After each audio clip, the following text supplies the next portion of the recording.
carrément. Hein. J'avais une question par rapport à ce que vous avez dit avant. Ça veut dire que là, vous êtes en train de dire qu'en fait, tous les chercheurs scientifiques, là, je pense par exemple à Marie Curie et à Louis Pasteur, ça veut dire qu'en fait, ils ont repris les travaux d'œuvres musulmans. En fait, non, je veux dire, c'est pas qu'ils ont repris, ils ont fait des travaux au niveau du radium sans problème, quoi. Hein. Ça veut dire qu'ils sont capables, en fait, qu'eux aussi, ils ont fait des découvertes. Mais bien sûr, tout à fait, parce que la méthode a été donnée. C'est quoi, en fait, la méthode scientifique? La méthode scientifique, c'est quoi? C'est observation, expérimentation, modélisation. Validation. Modélisation, c'est-à-dire tu valides, tu modélises. Une fois qu'elle est modélisée, tu peux le reproduire à l'infini. Donc tu modélises, tu valides et tu modélises. C'est ça. Une fois qu'ils ont dit ça, ça fait l'épreuve, puisque du premier scientifique, du Gebel jusqu'à Lambert, qui est honnotchimiste, il y a toute une évolution. Bien sûr que les Européens, ils ont évolué, parce qu'ils avaient la technique, l'outillage, parce qu'ils ont été, ils ont la base, et ils ont appris à l'école des musulmans. Sans eux, ils n'auraient jamais créé quoi que ce soit. Il sera encore l'époque du règne de l'Église, qui est celui des évangiles, des saints, voilà. Bien sûr qu'ils ont fait des progrès phénoménaux par la suite, quoi. Parce que, voilà, nous on s'est écroulé, parce que je n'ai pas envie de rentrer, parce que c'est peut-être un autre sujet un peu plus tard. Voilà, comment se fait-il que nous on s'est écroulé on avait 1000 ans d'avance, on se retrouve avec 1000 ans de retard. Voilà, donc ça c'est un autre débat qu'on pourra peut-être faire un jour, voilà quoi. Mais sinon c'est ça quoi, c'est-à-dire qu'ensuite c'est bien sûr que les Européens ils ont fait un bon considérable par la suite.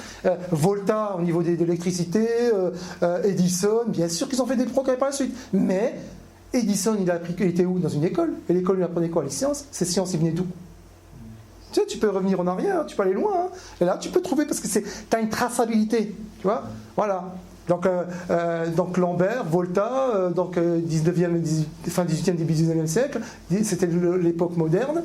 Avant, il y avait quoi? La Renaissance, donc les ouvrages imprimés. Avant les ouvrages imprimés, il y avait quoi? Le monde Moyen-Âge qui a traduit les ouvrages. Qui a traduit par qui? Par ceux-là, qu'on a la liste des traducteurs. Chez qui? Chez ces savants qui sont là. Ils ont eu, ces savants, comment ils ont fait cette discipline? Par l'outil de la réflexion du Coran. Donc en fait, nous, on leur a donné juste les outils et eux, ils ont fait... On a donné les outils principales, bases fondamentales des sciences et quelques découvertes. Par exemple, les lois de l'optique de Omar Ibn Khattab. Il a créé la d'optique, le miroir, la lunette astronomique, le verre grossissant. Voilà. Roger Bacon a traduit et a plagié tous ces ouvrages. Voilà, quoi, je veux dire, la base est fondamentale. Ceux qui ont fait de l'optique, les lois de la réfraction et de la réflexion, c'est la même. Il l'a fait il y a des siècles. Ça n'a pas bougé. Une loi est une loi. Du moment que tu la découvres, elle reste telle quelle, quoi. Voilà. Après, c'est vrai, maintenant, tu vois, chez l'ophtalmo, voilà, il y a le laser qui a été inventé. Voilà, tu as maintenant les nanoparticules. Donc, voilà, donc il y a une évolution, bien sûr. Mais nous, on s'est endormi, on s'est écroulé à partir du XIVe siècle. C'est fini, terminé, quoi. Voilà. À cause de notre... voilà. C'est mal, oui, mais d'où vient cette idée qui t'a paru saugrenue, de dire que nous, on s'est écroulé, enfin, je suis né en 79, j'étais pas là, et ceux qui ont fait, c'est-à-dire que quelque part, il y a récemment eu cette espèce de grosse polémique là où il fallait montrer pas de non, je vais dire qu'on était solidaires et contre les criminels. Avec ce qui s'est passé en janvier, ça veut dire que, mais pourquoi est-ce que nous, on devrait être associés à ces personnes qui ont fait ce mal? Mais je trouve ça assez étrange de dire que nous, ça vient de nous. Moi, personne, ça ne vient pas de moi. C'est-à-dire que ce qu'il a fait à Razi, il le rétribuera, mais en quoi est-ce que bon, c'est vrai qu'il faut prendre conscience qu'il y a eu... la lampe a été éteinte, oui, d'accord. Mais là, de dire un petit peu qu'il y a nous et il y a eux, parce que c'était quand même des gens sincères. Le gars, il était, je ne sais pas si vous imaginez ce que c'est, de s'asseoir et de copier. Il ne s'est pas marié, il n'a pas eu de gosse, il était à fond là-dedans. C'est quand même un travail colossal qu'il a fait. Et de dire nous et eux, c'est un petit peu jouer le jeu du chétan, je crois. Non, pas du tout. Ils ont fait des travaux extraordinaires. On les a pas. Moi c'est le fait. Non, moi je dis qu'il faut redorer le blason de l'islam. C'est pas une religion sauvage, barbare, irraisonnable, illogique, irrationnelle, qui me paraît sauvage, barbare, comme on veut le présenter depuis la prise du pouvoir par Khomeini en Iran. Hein. C'est depuis là que ça a commencé, les années 80, quoi. Voilà, 80. c'est là où ça a commencé là. Diabolisation de l'islam. L'islam, c'est réfractaire à toute notion de civilisation. L'islam est un fléau. L'islam, c'est ce qu'il disait Pierre le Vénérable. Hein. On retrouve exactement les mêmes. Sauf que lui avait une réponse. Il s'est dit, bon d'accord, c'est vrai, entre nous maintenant, nous en tant que chrétiens, au Vatican, quand on mange entre les prêtres, on dit, c'est vrai, c'est musulmans, ils sont en train de casser notre business quand même. Hein. Ils arrivent avec une vérité, voilà. En plus, ils ont des sciences techniques, ils maîtrisent l'univers. Nous, on est des abrutis avec nos idioties. Bon, il faut mettre bas, c'est bien, on va détruire, comme ça on s'accapare cette science, on empêchera, oui c'est ça, on empêchera nos ouailles, nos co-religionnaires, nos compatriotes d'aller étudier et de déchristianiser. Si on les aurait laissé faire, ben, ils auraient été islamisés jusqu'au fin fond de la Norvège, hein. sans problème quoi. Voilà, mais il fallait les arrêter quoi. Et donc voilà, mais ils avaient un problème, c'est comme Nuremberg, quand il a fait l'imprimer, c'était pas pour diffuser le savoir, ils s'en contrefichaient, lui c'était de l'argent qui l'intéressait. Et eux, quand ils ont traduit ces ouvrages, ils ignoraient totalement l'avenir. Parce que pour eux, l'Église est apostolique, catholique et romaine, elle sera éternelle jusqu'à la fin des temps. Ils ne pensaient pas qu'un jour Martin Luther allait détruire le protestantisme, la réforme et tout. Donc voilà quoi. Ils n'avaient aucune notion, et nous non plus, on n'avait aucune notion qu'un jour on serait des abrutis quoi. Voilà. Donc voilà, c'est ça. C'est vrai qu'il y a eux qui ont basé, et il y a nous. Nous, on n'a rien fait. On ne fait rien actuellement. Si tu veux, le nous, il représente nous, les musulmans, c'est tout. Le sens, les mecs qui suivent le Coran. On n'a même pas réussi à récupérer notre patrimoine historique. C'est honteux quand même quoi. Tout ce que je dis là, personne n'a jamais récupéré quoi. Quand tu parles d'histoire, c'est quoi? Je dis juste qu'il faut être vigilant. Enfin, car dire qu'il n'y ait pas de manichéisme, c'est-à-dire entre le eux et nous. C'est ça. Je comprends pas tant eux et nous. Pour moi, c'est la même chose. Quoi. Parce que lui, à l'heure actuelle, il n'est pas responsable quoi. Responsable de quoi? De la chute, quoi. Non, que c'est déjà très bien ça. Je n'irai pas m'approprier et dire que oui, le gars c'était un arabe et donc ça vient de nous. Non, mais c'était dit comme ça. C'était dit comme ça, ce qui est dit en fait est souvent très révélateur d'une pensée qui veut en fait souvent diviser, et on oublie qu'ici en France, à l'heure actuelle, on oublie en fait qu'on est des vassaux à des nouveaux maîtres internationalistes et qu'on est considérés comme des gueux. Et qu'on veut nous rendre idiots. Des gueules, pas des gueux. Non, des gueux. Non, pas des gueules. Ça, c'est encore ça, c'est sujet. Non, mais c'est-à-dire que. Ah, Shraf, ça, c'est un autre sujet, ça. C'est hors sujet. Alors, ouvrons-le, voilà, il va couler quelque part, mais c'est juste. Faut pas oublier qu'on est dans une classe et qu'on nous rend abrutis, qu'on n'est pas les seuls. En nous clivant en plus. Moi, je trouve la réflexion d'Ashraf très pertinente.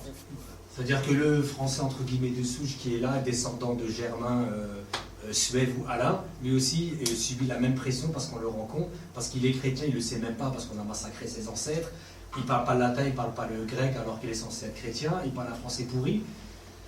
Et, Chef, là, je suis en train de parler de la culture en général, des sciences. Hein.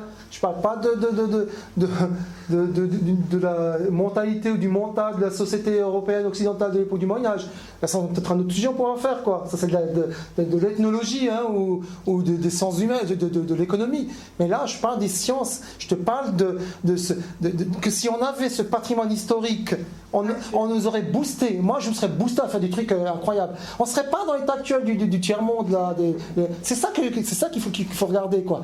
Et les autres, pour l'Occident, je ne dis pas que je suis en guerre contre l'Occident, je ne suis pas en guerre du tout. Je suis en train de mettre des événements en place, des faits historiques clairs et nets, voilà, sans avoir d'a priori vis-à-vis d'une nation ou d'une autre. Voilà. Moi, je veux, quand on parle d'histoire, c'est pour ça que je vous ai défini au début, qu'est-ce que l'histoire? Et Ibn Khaldun l'a bien défini, c'est de dire la vérité. Même si ça ne te plaît pas, quoi. La vérité, c'est la vérité. C'est-à-dire que, voilà, on veut faire une continuité entre la société gréco-romaine et l'Occident chrétien en oubliant totalement mettre à la poubelle cet apport d'islam classique. Sans eux, il n'y aurait pas d'Europe, il n'y aurait pas de Renaissance, il n'y aurait pas des siècles de lumière, il n'y aurait pas d'âge contemporain, il n'y aurait rien du tout. Si tu fais le compte à rebours. Voilà quoi. On s'est écroulé parce que justement, on s'est laissé faire, on devient complètement abruti, il n'y avait plus de recherche. On a complètement. La théologie, c'est même plus la théologie qu'on pratiquait. On pratiquait même plus l'islam, on ne savait même plus qui c'était Dieu, là, on ne savait plus qui était. On faisait que le rituel du matin au soir. Voilà. Notre vie de musulman s'arrête haram ou pas haram, haram ou halal, halal ou haram, et c'est tout. Et le reste. Tu crois qu'Ibn Sina, je suis désolé, mais le monde actuel, depuis des siècles, je vous ai montré tout à l'heure le livre d'Ibn Sina. C'était la base, le kitab d'Ibn Sina, avec celui d'Eurasie et tous les autres, quoi, mais surtout celui-là, quoi. Et la base fondamentale des études médicales en Europe jusqu'au 19e siècle. C'est-à-dire que tous les Occidentaux, je te parle d'Occident, je peux parler aussi des musulmans, mais là on parle d'Occident, tous les Occidentaux qui ont été soignés, qui se soignent actuellement, c'est grâce à ce gars-là.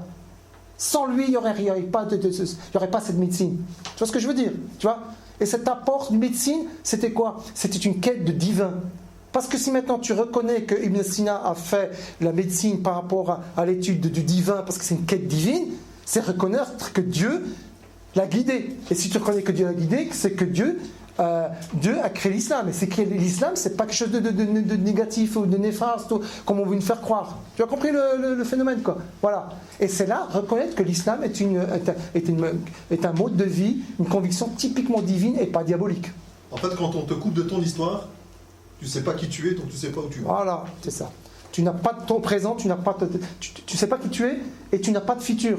Voilà. Donc imagine-toi que si on avait cette connaissance à l'époque et que toute cette connaissance, crois-moi que les Ottomans n'auraient pas interdit le phénomène Tiens, l'imprimerie est interdite. Hein. On s'en contrefichait des Ottomans. Et on aurait créé l'imprimerie et on ne serait pas là. Donc toute l'histoire ça est à refaire. Quoi. J'avais juste une question là.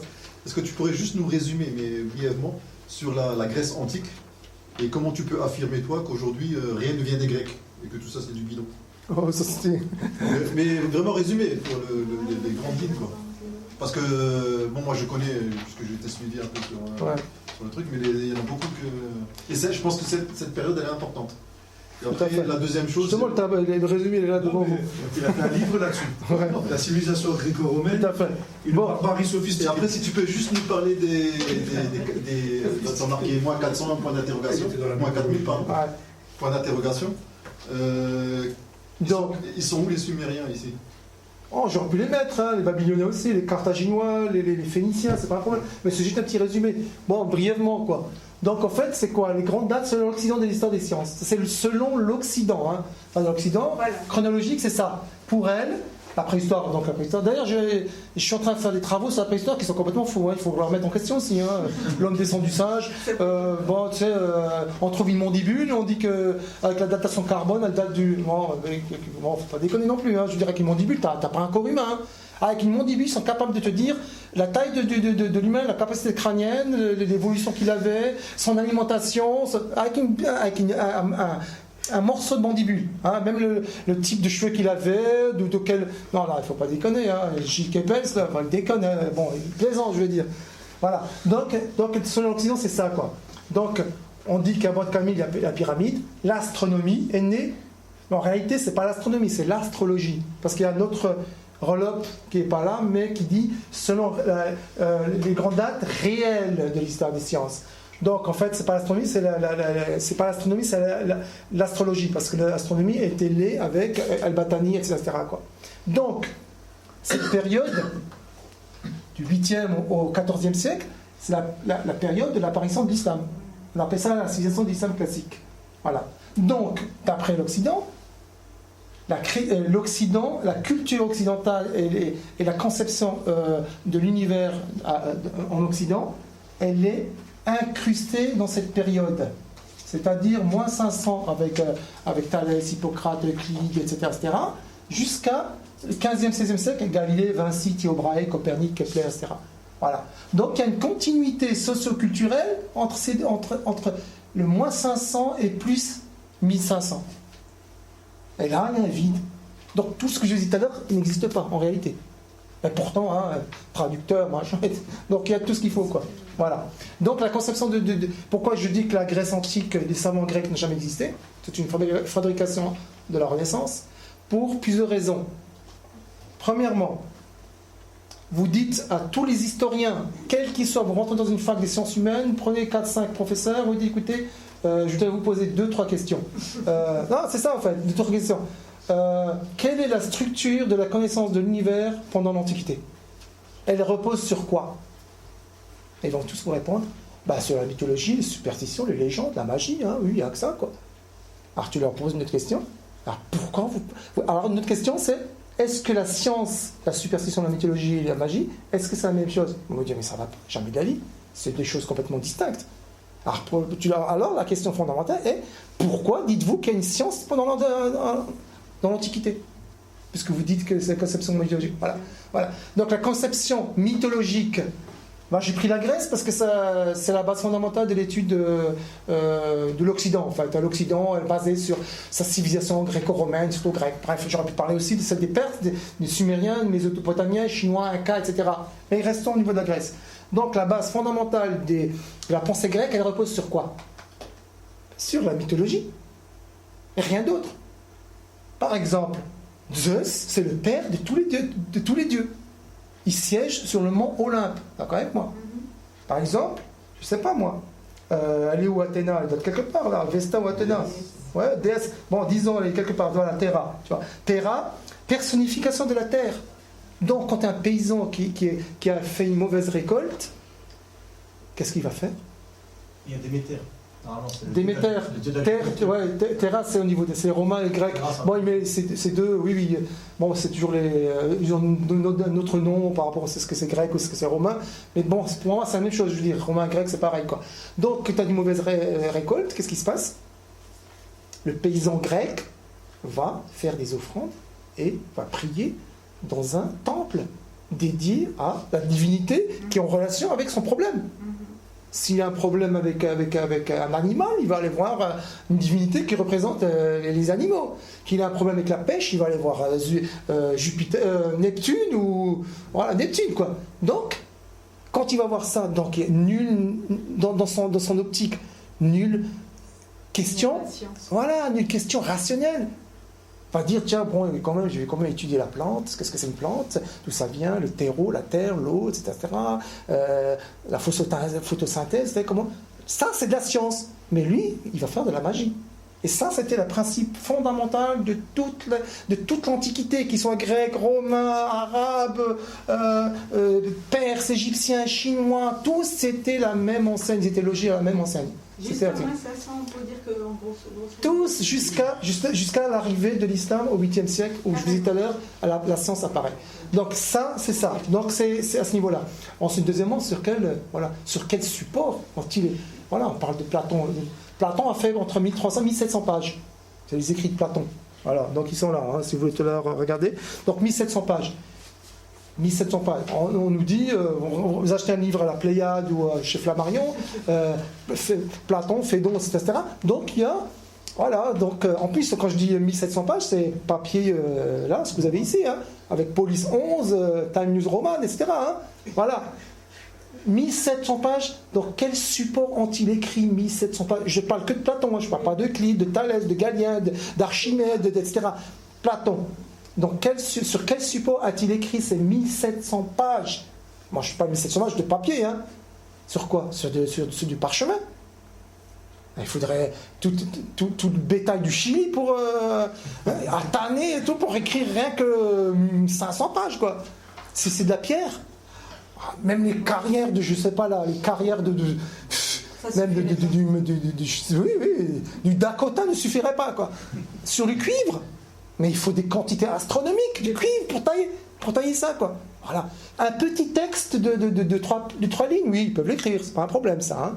Puisqu'on a trouvé des tablettes sumériennes écrites sur de l'argile. J'étais à Londres, j'ai vu le British Museum, j'ai vu la pierre qui a été ramenée par de Rosette, qui se trouve au British Museum. Et c'est vrai qu'il y a une écriture hiéroglyphique, cunéiforme et grecque. Mais c'était un petit morceau, quoi, pas plus haut que ça, quoi. Voilà. Donc, sur quel support ont-ils écrit rien que Platon, je parle, là, je parle pas du reste. Sur quel support? Voilà. Et ça, c'est le grand problème. Ensuite, admettons qu'ils ont écrit ça, il y a des containers de pierres où il y a tous les écrits. Où sont-ils?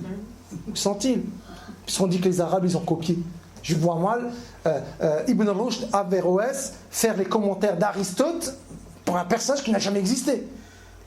Ibn Rushd, c'était un berbéro andalou, il parlait l'arabe ou le berbère, quoi. Mais c'est dit, voilà, quoi. Où a-t-il acquis ces écrits d'Aristote?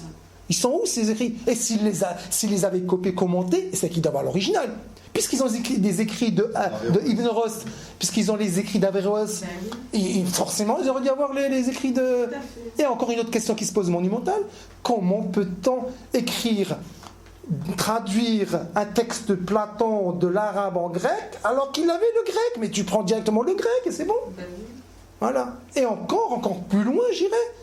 Aucun ouvrage, et admettons qu'il y a un ouvrage, hein, ou un texte écrit, les fouilles archéologiques, ils ont fouillé toute la Grèce. Ils ont mis sens dessous toute la Grèce. Et ils n'ont jamais rien trouvé. Mais la Grèce même, hein, je parle même pas on parle pas là des petites fouilles archéologiques qui se font dans le Doubs, dans le Massif central. Hein. Voilà. Donc où sont-ils, quoi? Voilà. Même les Grecs eux-mêmes le reconnaissent, disent oui, on n'a jamais. Exactement, c'est vrai. Tout à fait. Voilà, c'est ça. Tout à fait. Même les Grecs, vous dites mais qu'est-ce que vous racontez? On n'a jamais. Nous, c'était les olives. Bon, je plaisante un peu, mais bon, c'est ça, quoi. Les olives, la sardine, un peu de fromage, et puis voilà. Et pour vous dire, surtout pas dire que ça vient. Mais ça vient, en tout cas, ça vient d'où? C'est quel continent? Enfin, bon, on va dire l'Occident, mais quels sont les pays anglophones qui ont vraiment mystifié tous ces... C'est une falsification généralisée. Ah, carrément. Michael Scott, vous l'avez vu, il a traduit combien d'ouvrages, ce gars-là? Alors, comptez bien, 152, moi j'ai reporté, 152, si j'avais plus de temps, de moyens et d'aide, j'aurais trouvé 1500, 2000 traducteurs, mais disons 152, chacun a traduit entre 10 et 20, ça fait combien d'ouvrages? Énorme, phénoménal. Roger Bacon a traduit Al-Hazen, Omar Ibn Haytham, l'optique. Il n'a jamais dit, un écrit peut-être, il dit, Al-Hazen, voilà, sans plus. Mais Al-Hazen, Géber, Avicenne, Averroès, mais si on n'a pas le nom d'origine, on dit que c'est des Grecs, c'est des Romains ou des Grecs, ces gens-là. Voilà. Donc une politique systématique d'enlever toute paternité, parce que quand on enlève la paternité à une science, on ne reconnaît pas la religion. Voilà. Donc elle n'est pas révélée, c'est une religion inventée. Voilà, tout à fait. Et puis même, c'est pas une religion, c'est un fléau. Et Mahomet, c'est un illuminé, il fait n'importe quoi, il pactise avec le diable et tout. Voilà. Ils ne savent pas que le Coran est quelque chose de divin, il n'est pas diabolique. À preuve, donc ça donne quelque chose d'une civilisation occidentale. Et parce que quand on reconnaît l'islam, on reconnaît la civilisation de l'islam classique. Quand on reconnaît la civilisation de l'islam classique, on reconnaît les traductions. Quand on reconnaît les traductions, on reconnaît la Renaissance, et ainsi de suite. Et maintenant, l'époque moderne, on ne verra pas un ministre de français dire, écoutez, il choc des civilisations, l'islam est incompatible avec la société de la République française. Mais abruti, ta société, toi, que tu as créée là actuellement, République, elle provient de la civilisation de l'islam classique. Voilà, qu'est-ce qu'il y a d'incompatible? C'est lui qui est incompatible avec sa pensée. Voilà le problème. Donc, des fois je suis un peu... Tu couperas ça un peu. Il va y avoir une partie vidéo. Ouais, je crois, oui, parce qu'on cesse un peu aller là maintenant. Mais alors Galien, parce qu'on cite souvent, oui, voilà... Médecine, c'est Galien, c'est Hippocrate, le serment d'Hippocrate n'a jamais existé. Jamais existé. Puisqu'Hippocrate n'existe pas. On sait que c'est Ibn Sina qui a fait le sermon. Il a juré par Allah que jamais quand il rentre et ça, entre Allah et lui, c'est le côté secret de la médecine. Voilà. Et moi, j'ai retrouvé le parchemin, l'écrit de Ibn Sina. Je l'ai mis dans un de mes ouvrages. Le serment d'Ibn Sina, et pas le serment d'Hippocrate. Voilà. Le problème, c'est irreconnaissance de la paternité, parce que quand tu reconnais la paternité des sciences, tu reconnais l'islam. Et quand tu reconnais l'islam, tu reconnais quel est le legs de la société contemporaine. Juste une question encore. Ça veut dire qu'en fait, ce que vous êtes en train de dire, là, différemment, ça veut dire qu'en fait, de 500 ans, là je prends à peu près le repos que vous avez donné, c'est-à-dire de 500 ans et tout ce qui est avant, en fait, il n'y a jamais eu de chance, il n'y a jamais eu de chance. Il n'y a jamais un gars qui s'est posé des questions. Non, Galilée, voilà. On dit que Léonard de Vinci a... C'est pas possible quand même de se dire pendant plus d'un demi-siècle, il n'y a rien qui s'est passé. Ouais, et pendant des siècles, jusqu'en 2014. Bon, je plaisante. 2014, personne n'a mis ça en c'est logique. Quoi. Moi, quand je parle des gens. Non, oui, peut-être il y a certains qui auraient pu dire, mais voilà. Par exemple, il y a un médecin en 1845, 1850, je ne sais plus tout à fait un peu la date, mais c'est au 19e siècle. Un étudiant en médecine à Paris, comment il s'appelle vous trouvez dans un de mes bouquins, si vous fouillez un peu, a fait l'étude de sa thèse en médecine où il rejetait totalement Hippocrate comme ayant existé, quoi. Voilà. Il a rejeté dans sa thèse de médecine comme quoi Hippocrate n'a jamais existé. Qu'est-ce que vous racontez là? Alors comment ils ont pu créer les pyramides en moins 4000? Ouais, c'est genre, voilà, tu es en train de me plonger dans un autre monde qui n'est plus celui-là. Les Anunnaki, les extraterrestres. Ça n'a rien à voir, ça. Oui, les mathématiques. Après, vous pouvez vous poser des questions vous-même, quoi. Non, mais- Comment peut-on créer des mathématiques Comment en fait Voilà. Aussi les pyramides des Incas, tout ça, c'est Même encore un autre même domaine les qui serait structures intéressant à normales, voir. les structures Je suis normales, d'accord. les maisons, les châteaux et tout, ils ont bien dû construire ça avec eux. Enfin, je sais pas, ils avaient rien comme outil pour. C'est de l'artisanat. Juste, par exemple, chez les Rosicruciens, on sait que le monde il est dominé par des groupes. Et en fait, le peuple, on lui donne, on lui dispense une espèce de savoir qui est complètement tronqué. Et j'avais vu récemment en fait que finalement Hermès, c'était pas un dieu, mais c'était Éliès al-Salam. C'est-à-dire qu'on nous fait croire que c'est un dieu, mais quand on est initié, on nous dit « Oh, mais enfin, ça c'est ce qu'on dit au peuple, mais quand vous êtes degré 1, voilà la vérité. » Et en fait, la vérité en fait, a été labellée. Et quand on arrive plus en plus haut, on va dire, dans les degrés d'initiation, là, on a accès réellement à ce qu'on appelle les mystères. Et je crois qu'il y a, même dans ce sur quoi on est en train de parler, on nous a trompés aussi. De toute façon, Mais là, comment le prouver, ça reste une question Tout à fait. de ce en quoi on croit. Ça, pour donner de l'importance à une chose qu'on essaye de faire, surtout au niveau du business, il est bien de reprendre quelque chose qui est... Bon, actuellement, par exemple, l'islam est un business. Il faut dire ce qu'il y a, tout le monde sait que c'est un business, ça c'est rien d'autre. Hein. Voilà, quoi. Donc, il y a des milliards et des milliards qui sont échangés rien qu'en... Voilà, par ce biais de l'islam. C'est phénoménal, quoi. Donc là, tu parles tout à l'heure d'Hermès. L'hermétisme, c'est ça. L'hermétisme, c'est cette espèce de doctrine occulte là, qui fait dire que c'est bon, l'origine est d'origine hermétique. Hermès, fondateur des pyramides, machin, etc.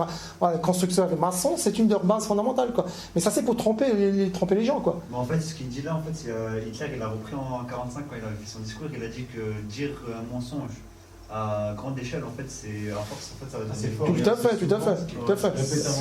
Tout à fait. Plus ce mensonge est grand, mieux est la capacité à être inculqué, quoi. Il faut aussi savoir aujourd'hui que les chercheurs aujourd'hui qui sont dans les institutions, d'ailleurs ils sont bridés, ils ne peuvent pas chercher comme ils veulent. Tout à fait. Parce qu'il y a des budgets qui sont vrai. alloués, et quand on ne va pas dans la direction justement de ceux qui nous donnent ces budgets, bah, forcément on peut pas aller loin. Et puis, Tout à fait. Là, tu me fais penser à une chose. Bon, j'avais en connaissance avec une personne à Paris. Elle était en train de faire un doctorat en sciences humaines. Donc, elle s'intéressait à mes écrits parce que c'était vraiment quelque chose de bon, de nouveau, quoi. Donc, elle me posait la question, j'aimerais bien trouver un sujet, est-ce que vous pouvez m'aider pour trouver un sujet de thèse? Et moi, je suis attiré par tout ce qui est en rapport avec l'islam, et je vais faire un sujet de thèse là-dessus. Alors, bon, machinalement, je dis, tiens, un truc intéressant qui est pas mal, les traducteurs. Oui. Super, un superbe thème, ça, en sciences humaines pour un doctorat, c'est magnifique. Ça n'a jamais été fait, voilà, quoi. Pour autant. Voilà, alors elle a dit d'accord, je vais voir ça. Elle est allée voir le maître directeur de thèse, il a posé la question, et il lui a répondu écoutez, ça rentre pas dans notre politique, faites plutôt de la magie, la sorcellerie au Moyen-Âge et tout, c'est plus intéressant. Voilà. J'ai dit écoute, ça sert à rien, parce que ils ont une ligne. Voilà, il faut pas. Ça, c'est tout ce que je vous ai dit ici actuellement. Voilà, tout ce que je vous ai dit actuellement, c'est persona non grata, quoi. L'histoire du degré, elle touche à un degré au-dessus, là, elle ne vaut pas, don't touch. C'est ça, quoi. Si on a le malheur, par exemple, et ça vaut pour tout, hein, pas seulement pour au niveau de l'Occident, la chrétienté, même pour l'islam. C'est maintenant, moi je dis que certains problèmes avec des musulmans, c'est le branle-bas de combat, quoi. Qu'est-ce qu'ils connaissent, et en plus chez nous, ils sont plus actes violents que moi avec les chrétiens, tu peux discuter, quoi. Ah, tu vois un pape, tu dis écoute, bon, votre rituel, il y a un problème, hein. Ah, il vient, il t'accueille, petit thé, gâteau, il discute avec toi, lui, bon, les problèmes, ça c'est. Avec les musulmans, avec ceux qui se disent musulmans, de guillemets, il n'y a pas de discussion. Ils ne discutent pas avec ces gens-là, quoi. Alors, regarde ce qu'ils font maintenant en Irak, là, un truc tout bête, bon, c'est une petite parenthèse que je fais, quoi. Un truc monument historique extraordinaire, quoi.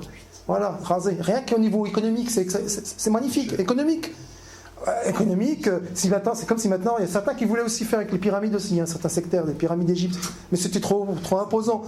Je dis cela, franchement, il ferait mieux de s'attaquer à quelque chose de leur niveau, quoi. Bon, les pierres, c'était pas possible. Oui. Ouais, carrément, les pyramides, ils ont dit on devrait les enlever, quoi. faut les raser. Voilà. Ça avait été fait. Et c'est l'histoire. Hein. C'est ceux-là qui se répètent. C'est pour ça que je dis tout à l'heure, les livres, s'ils restaient là-bas, ils seraient détruits. Automatiquement, ils les auraient détruits. Il y aurait plus rien, on serait encore à l'époque de la préhistoire, quoi. Voilà. 8 siècles de destruction totale parce que c'est. Voilà. Ce sont des gens qui ne raisonnent plus, ils n'ont plus cette attitude à raisonner, quoi. À raisonner, voilà. Oh, c'est guerroyer et se faire de l'argent. Voilà, on retrouve le. Tout à fait. Tout à fait. Et le pouvoir, on le retrouve comme un. Si maintenant si on étudie l'Église, ou le judaïsme, surtout l'Église, les musulmans depuis le XIVe siècle, ils ont suivi l'Église à la trace. On dirait vraiment qu'ils sont attirés par elle. Ils la suivent à la trace. Tout ce que l'Église a fait, ils l'ont fait. L'Église a interdit la connaissance, ils le font. Ils sont en train de le faire. Ils l'ont déjà pratiquement. Heureusement qu'il y a des pays qui sont laïcs, quoi, anti-théologiens, quoi, anti-théologiques. Ils veulent pas, quoi. Par exemple, l'Algérie, par exemple, ce sont des généraux qui le tiennent au pouvoir. Et eux, ils sont anti-traditionnistes, voilà. Donc là, regarde, on peut faire des trucs scientifiques là-bas, quoi. Mais certains pays comme le Qatar, l'Arabie, hein, c'est pas la peine, ça. D'ailleurs, il n'y a rien de toute façon là-bas, même si on voulait. Il n'y a rien. Il n'y a rien. Il n'y a pas une seule faculté de quoi que ce soit, à part le théologique où ils transmettent le wahhabisme, il n'y a rien. Sarkozy, il allait donner des cours là-bas. Ah bon? Quoi, d'économie peut-être? Oui, c'est l'argent, c'est tout, rien d'autre. Il prend l'argent. Argent, c'est tout. Ça, c'est. Au lieu d'aider des gens musulmans. Ouais, ils s'en fichent. Ils s'en fichent. Mais les gens dans la misère, ils doivent rester dans la misère. Mais les militaires en Algérie, ils parce sont que. Oui, mais c'est-à-dire qu'ils sont anti-théologiens, quoi. Ah oui, la C'est tout. misère de là, Moi, mes idées, ils passent mieux en Algérie voilà, qu'aux Émirats ou. C'est clair. Je pense qu'elle passerait mieux ici en Iran. Oui, c'est vrai, tout à fait. C'est vrai. Tout à fait, quoi. Bon, voilà, quoi. C'est vrai que, bon, il y a un problème, quoi. Justement. C'est vrai, à force d'acquérir des connaissances, on est un peu frustré quelque part, quoi. On se dit, mais comment ne peut-il pas voir? Ils ont un voile, il faut qu'ils l'enlèvent, là, quoi. Mais c'est Dieu qui le leur enlève. Exactement. Ceux qui récitent le Coran du matin au soir, Allah a un verset pour cela, ces gens-là, quoi. Ils cachent la vérité, ce sont comme des ânes qui portent des livres. Certains ils vont dire oui, mais c'est pour les musulmans, c'est pour les juifs, ça, c'est pas pour nous. C'est comme les chrétiens, ils disent, quand dans la Bible il dit que vous n'avez pas le droit de manger le porc, ils disent mais c'est pas pour nous, c'est pour les juifs. Et quand on y parle de, par exemple, qu'on est tous, que c'est comme des ânes qui portent des livres, ils disent non, c'est pas pour les musulmans, c'est pour les juifs. C'est voilà. Donc on va conclure et si. C'est à conclure d'abord, donc je vous remercie d'être venu, quoi. J'espère que ça vous a un petit peu intéressé. On aurait pu être avec beaucoup plus de matériel, de moyens, mais bon, on fait ce qu'on peut, quoi. Et c'est qu'une première. Hein, c'est une première. Bon, voilà, quoi. Voilà. Et donc. Une parenthèse que j'aimerais ajouter. Là, il a donné beaucoup d'informations. Mais tout à fait. Non, mais sans mentir, hein, vous pouvez demander à Achraf qui confirmera. C'est pas 1% de ce qu'il y a dans ces bouquins. Notamment les Milamita. Ça m'étonne pas. Mais vraiment, c'est même pas 0,1% peut-être des données qui viennent de sortir là. Donc ils travaillent comme les anciens en fait, comme ceux justement il a dit. Les scribes, ouais. Il n'y a plus le temps de vivre. C'est vrai, tout à fait. Donc ce qui serait bien, c'est que, juste pour conclure, c'est qu'au moins ce qu'on a fait actuellement reste un peu dans votre tête et que ça vous permet même vous d'aller au-delà, quoi, d'aller faire d'autres recherches, faire surtout de la recherche et de comprendre au moins votre religion, parce que c'est ça la compréhension de la religion. C'est comprendre Allah, qu'est-ce qu'il a dit dans le Coran. Il ne nous a pas dit, bon, écoutez, là, imagine, il dit, hey, Mohamed, tu vas te mettre devant la Mecque, la Kaaba, et tu vas leur dire tout ce que je vais dire. Vous obéissez, faites les salats, les prières, les machins, je ne cherchez rien à comprendre. Non, il n'a pas dit ça. Il a dit, observez l'univers qui vous entoure. Après, il cite, moi je ne suis pas un verset, je ne connais pas le Coran par cœur, mais je l'ai lu, je l'ai relu, j'ai vu des trucs extraordinaires, quoi. Observez l'univers. Après, qu'est-ce qu'il parle? Il loue l'intelligence de l'homme, aux gens qui raisonnent, aux les doués d'intelligence, aux ceux qui réfléchissent. C'est magnifique ça, un éloge à la connaissance. C'est pour ça que nous, les musulmans, doivent être, c'est la communauté de la connaissance, de la science. Moussa, alayhi salam, Moussa c'était la communauté de la magie, de l'illusionnisme. Il est arrivé dans un pays qu'on appelle l'Égypte, c'était l'illusion. Il fallait qu'il montre que l'illusion n'a pas de place, la magie. Il est venu. Abraham, c'était la communauté du rationalisme. Lui, c'était un rationaliste. Le soleil, non, je veux pas dire Dieu. La lune, non, ça va pas, il se couche, c'est pas bon, c'est pas un Dieu, ça. Un soleil, il se recouche, c'est pas. Donc, c'est un rationaliste. Il veut quelque chose de rationnel, de logique, de compréhensif. Isa ibn Maryam, c'était quelqu'un qui était dans les miracles. Il a fait des choses extraordinaires. Guérir des maladies, des trucs extraordinaires. Donc, et Mohammed Sassami est arrivé avec le Coran, c'est-à-dire la base fondamentale de la science. Et là, je veux juste pour conclure, quelque chose que personne n'a jamais, bon, à mon avis, peut-être vous allez me contredire, hein, ils disent le dernier sermon de Rasoul, quand il était sur le mont Arafat. Vous ne comprenez pas encore le Coran, mais ceux qui viendront après vous comprendront le Coran. Ah là, et c'est ça que ça c'est pour un ouvrage qui peut-être je pourrais faire 300 pages dessus, sur cette petite phrase. Il dit à Dieu, prends-moi à témoin. Et là, vous l'avez tous dans les cuisines, je ne sais pas, moi, dans les salons. Dieu, prenez un témoin que j'ai transmis le message à votre peuple. Il parlait aux gens. Quand il dit vous transmettez ce message, les gens disent ouais, mais c'est le sermon qu'il vient de dire. Mais c'est quoi un sermon? C'est 3 petites phrases qu'il a dit, c'est pas ça. C'est le sermon quand il dit oui, bon, le musulman est le frère du musulman. Il t'a pas... Ça, c'est un petit sermon qu'il a fait, sans plus, quoi. Mais le message, c'est l'islam, c'est le Coran. Il a dit donc, je vous ai transmis le message. Et ceux qui viendront après vous comprendront mieux le Coran que vous qui êtes devant moi. Ça veut dire quoi? Ça veut dire que la population qui était en face de Rasoul, ses compagnons et tout, n'ont jamais rien compris au Coran. Ils suivaient un message divin et rien d'autre. Obéissance. Obéissance, et c'est tout, quoi. Est-ce que Rasoul nous a expliqué les lois de la gravitation universelle? Mais ils n'avaient pas encore les outils pour c'est pour ça que justement, quand Rasoul a dit que les gens viendront après vous, comprenons, il parlait du Jabil al-Muhayyan qui est arrivé en l'an 800. 1 siècle, 2 siècles après sa mort, quoi. C'est cela qui parlait. Il parlait de ces savants. Quand je dis le savant, pour moi, le savant, c'est un scientifique. C'est pas un théologien. Parce qu'un savant, c'est un théologien. Qu'est-ce qu'un théologien peut apporter ou peut-il apporter mieux qu'apporter Rasoul? Rien du tout. Un scientifique, oui.